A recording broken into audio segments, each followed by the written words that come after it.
Capítulo LX9. En la tierra nunca se quiere tanto el pequeño lugar donde se habita, como cuando se ha estado lejos del rincón hospitalario donde hemos reposado y hemos sufrido. Por eso, mirando las blancas paredes de mi celda, me parecían estos muros preciosos, que no los hubiera cambiado por jaspes y alabastros. Miraba mi humilde lecho, y se me antojaba que era un niño formado por aromáticas flores. Mi lecho no tenía colgaduras de púrpura, pero era ancho, cómodo, blando, limpio y suave, y sobre todo, era mío. En él esperaba morir. Qué bueno es tener un lecho para morir. No quedó en mi celda objeto que yo no mirara con el mayor cariño. Mucho quería a mi lecho, pero no quería menos a mi gran mesa escritorio. Era un recuerdo de mi padre, y en sus múltiples cajoncitos estaban encerrados los arcanos de mi vida, todos mis pensamientos, todos mis delirios, todos mis sueños, todos mis deseos. Miré mi sillón predilecto, en el cual tanto había meditado, tanto había soñado. Miré los demás sillones donde se habían sentado mi padre, mi protector, mis más íntimos amigos. Examinando cuánto contenía mi espaciosa celda, se fue tranquilizando mi ánimo, hasta el punto que se apoderó de mi ser el más dulce sosiego, y gocé de mi plácida quietud. Más súbitamente sentí como un vago remordimiento, y murmuré, ¿pero tengo yo derecho a tener sosiego, cuando hay tantos pobres sin pan? Tengo mi convento, mis monjas adictas, mis relaciones religiosas. Pero, ¿esto es vivir? No, el mundo es otra cosa, donde unos viven para gozar y otros luchan desesperadamente para vivir, y hay otras delicias. Además, hay mujeres que oyen las vocecitas de los niños que dicen, Madre, madre mía, qué bueno será oír la voz de un niño llamando a su madre. Y aunque la mujer sea tan desventurada que se convierta en tronco, será para el mundo, pero para su hijo será más que un tronco, será un árbol frondoso a cuya sombra se acogerá el niño. En la lucha de la vida habrá dolores horribles, pero también habrá sus compensaciones, sus deleites, sus goces embriagadores. Vivir en medio del mundo, eso es vivir. Yo aquí podría escribir mucho, muchísimo, pero más vale escribir en el corazón humano. Ya no tengo afán por escribir para el mundo, porque ya no tengo a nadie que se interese por mis escritos ni mis cantares. Lo que yo dejo estampado en el papel, lo quemarán, y lo que dejen sin quemar, harán en las estrofas de mis cantos tales mutilaciones, que todos a una conspirarán contra la verdad.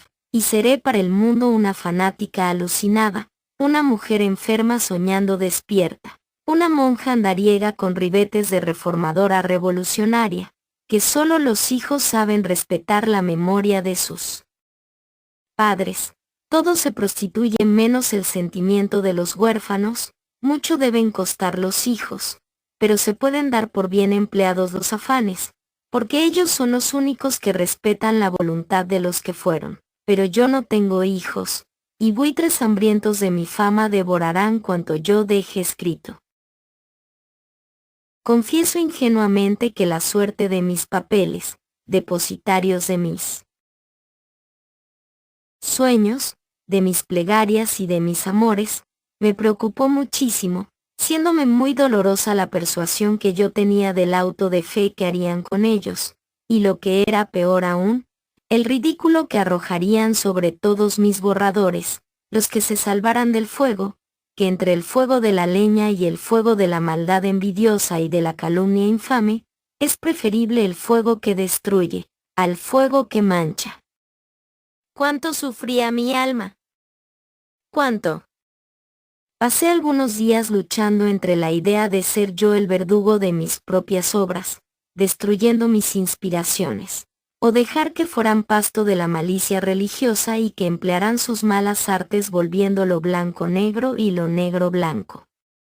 Me aficioné a mi lecho, porque en él descansaba mi cuerpo blandamente y mi alma cesaba en su batalla, levantándome contenta y risueña, mirando los árboles que se despojaban de sus hojas y crecían preparándose para dar nueva sombra y nuevos perfumes con sus flores. Ellos eran la fiel imagen de la vida. Todo era inútil menos yo, y la idea de mi inutilidad me sublevó contra mí misma, y decidí salir de mi quietismo.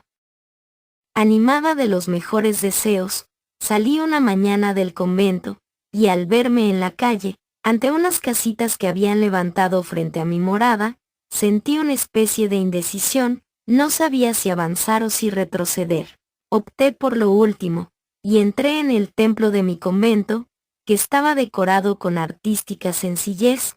Me fijé en todo aquello que lo embellecía y reparé en un altar que había dentro de una capilla, donde se veneraba una imagen de Cristo crucificado, regalo del arquitecto que dirigió las obras. Era una obra de arte. Admiré su belleza, cuando de pronto noté que la capilla se inundó de luz y la imagen parecía que nadaba entre un mar luminoso. Yo creí que aquel buen efecto lumínico lo producían los rayos del sol atravesando los cristales de las altas ventanas, porque formaban caprichosísimos arcoíris que daban al Cristo distinta expresión. Cuando se inundó de luz violácea, adquirió su rostro una expresión repugnante que yo no podía mirar sin experimentar repulsión. Tanto es así, que exclamé en alta voz: si el orbe entero mirara esta imagen en estos momentos, renegaría de la religión del crucificado. Esta no es la imagen de Cristo. Parece un fascineroso. ¡Qué horror! ¿Qué os pasa?, me preguntó el capellán del convento. Que no puedo ver al Cristo con esa luz violácea. Pues yo no veo nada, señora. Al oír al capellán, comprendí que la diversidad de colores estaba en mi mente y varié la conversación, diciendo: yo, cuando miro a Cristo crucificado, no lamento su dolor físico, lamento que fue un mártir de la ignorancia, no de la crucifixión. Yo, señora, creo que fue mártir en cuerpo y en alma, que no fue grano de anís la muerte que le dieron. Sin saber lo que me hacía, me arrodillé y exclamé: oh, mártir de la humanidad, ¿cuándo te verán las gentes revoloteando por el espacio en vez de verte crucificado? Dichosa la Magdalena, que te vio salir de tu sepultura y tú le dijiste: mujer, ve y diles a los hombres lo que has visto. Padre, llegará un día que los hombres verán a Cristo, no en la infamante cruz, sino radiante de gloria. Eso será en el cielo, no en la tierra. ¿Y por qué no en la tierra? Porque en la tierra somos malos, y solo el día del juicio final será cuando la humanidad verá a Dios. Pero, ¿llegará el día del juicio final? No sé, señora, yo no me explico eso del juicio final, creo lo que dicen y nada más. Lo que sí creo ahora es lo que ayer no creía. Dicen que padecéis de alucinaciones, que unas veces os inspira el diablo y otras los ángeles. ¿Y qué creéis vos? ¿Quién me inspira? No lo sé, señora, no lo sé. Habéis tenido en esta crisis de todo. Cuando habéis dicho que la imagen de Cristo tenía cara de fascineroso, temblé por vos, señora. De ver. ¿Y si os preguntaran, qué diríais? Diría sencillamente lo que he visto, diría la verdad. Yo os prometo protegeros siempre, porque sabéis cumplir con vuestro. Pues para mí es lo más sencillo y lo más natural. Me retiré a mi celda y dejé al capellán muy meditabundo. Para él yo estaba alucinada, mejor dicho, endiablada, era uno más para el día de la quema de mis escritos. Al entrar en mi estancia me hablaron las flores del cielo, diciéndome una de ellas con marcada ironía: ¿por qué te entretienes mirando cristos de piedra? Corre a buscar los cristos de carne y hueso que no tienen pan para sus hijos. No te costará mucho encontrarlos. Están en todas partes los crucificados por la miseria. Comprendí que tenía razón las flores del cielo, y al día siguiente salí al campo sin objeto ninguno. Me fijé en un terreno muy productivo, y recordé el encargo de Benjamín respecto a la casita que él quería levantar cerca de mi convento. Después llegué hasta el arrabalito, donde hallé anteriormente una casita que era un cielo en miniatura. No supe dar con la calleja donde aquella estaba situada, y seguí andando hasta salir del arrabal, y al pie de una colina encontré sentado a un anciano. Era muy viejecito, mucho, no se podía tener en pie. Quiso levantarse, diciéndome: ¿vos por aquí, madre? Madre. Qué hermoso nombre si yo lo fuera. Madre sois, señora, vuestro traje revela que sois la madre de los desgraciados. Le hice sentar, y el anciano me dijo: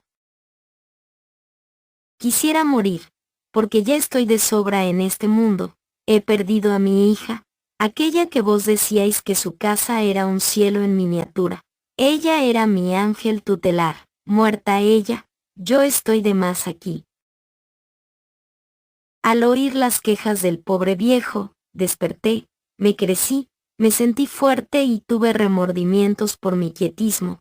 Me habían dado medios para todo, y yo no hacía nada. Era un espíritu desagradecido. Mientras más tenía, menos bien jaquía. Me avergoncé de mí misma, lo confieso, y sinceramente arrepentida, le hablé al anciano con la mayor ternura, y le dije: dadme vuestras manos, dadme vuestros brazos, pobrecito. Apoyaos en mí. ¿En vos, señora? Sí, en mí. ¿En quién mejor? No me habréis visto bien. Estoy muy sucio y tengo sobre mí las inmundicias de la miseria. Pues por eso mismo urge poner remedio. Ya no moriréis solo y abandonado. Dentro de algunas horas pareceréis otro, estaréis amparado y protegido. Vamos, arribea. No fue tan fácil levantar al anciano. Su debilidad era tan extremada, que no podía tenerse en pie, pero yo me valí de mis mañas y lo levanté. Pasé mi brazo por su cintura y el suyo por la mía. Busqué el mejor camino y emprendimos la marcha. Afortunadamente, al llegar al arrabalito, muchos niños nos rodearon, y uno de ellos, de cara inteligente y mirada chispeante, se apoderó de una punta de mi mano, diciéndome: yo también vengo para ayudarle a llevarle, pobre abuelo. Cuánto me impresionó la acción de aquel niño. Afortunadamente, acudieron varios hombres y uno de ellos, joven y arrogante, me dijo: señora, ya habéis hecho bastante. Ahora nos toca a nosotros, y ante todo, debe descansar el pobre abuelo. Y acto continuo, trajeron un viejo sillón, donde sentaron al anciano, que, en realidad, había agotado sus escasas fuerzas, y me miraba completamente desfallecido. Una mujer le ofreció algún alimento, y mientras el infeliz se alimentaba, todos hablaban a la vez, y entonces supe que aquel desventurado, en su juventud había sido rico, que había tenido grandes vicios y no pocas desgracias, pues de 5 hijos, Solo una hija le había permanecido fiel. Los 4 restantes le acusaron cruelmente por haber malgastado su caudal. ¡Cuántas miserias! Si se hubiera tratado de un rico, todas sus torpezas se hubieran calificado de gracias. Pero como que era un pobre, todos se creían con derecho para publicar su vergonzosa historia. Solo aquel joven guapo y arrogante, que me había dicho: «Señora, ya habéis hecho bastante», fue el único que no arrojó leña a la hoguera de la murmuración. Antes, al contrario, me miró fijamente y me dijo: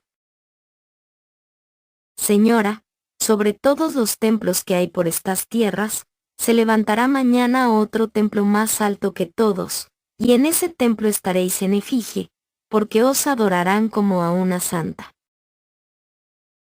Me llamó mucho la atención el lenguaje de aquel hombre y su disposición. Él dispuso que emprendiéramos la marcha, y con muy buen acuerdo, se detuvo un rato para que todos descansáramos, y entonces me preguntó: